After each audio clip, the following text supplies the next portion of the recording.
Magandang araw mga ka-builders. Welcome to my vlog. Ang ginagawa ko ngayon ay civil works. Ito po ay nililibil ko yung mga kulom. Ginagamitan ko lang ng level bar. Hindi na kailangan ng tunton.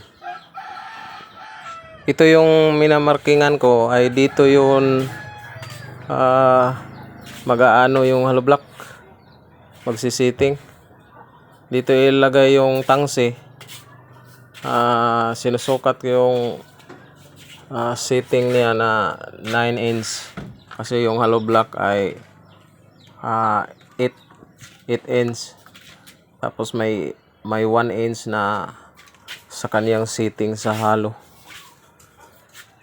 Kaya madali lang to gagawin dahil may guide na tubo yung kulom natin. At matibay din siya kasi pag nilalagyan mo yan ng horizontal ay i-welding mo kaagad. Kahit tapusin mo hanggang dulo, matapos yung 8 feet na paglalagay ng hollow block, hindi yan matutumba dahil may guide na natubo.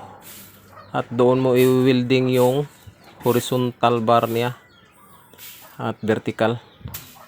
Pero yung naka-vertical na bar niya ay i-ano lang ng tie wire. Yung i-welding lang nito yung hook na nakadikit sa kulom para hindi siya mabuwal, hindi siya ma-stampede sa kaniyang nilalagyan. Hindi sa kagaya ng pangkaraniwan na kulom na corrugated bar ay kailangan nyo na buhusan bawat ano sa kanyang hollow block dahil delikado yung pag matumba. Pero ito, kahit hindi mo nabuhusan, hintayin mo matapos sa dulo, pwede, dahil may guide siya na matibay yung bakal na tubo.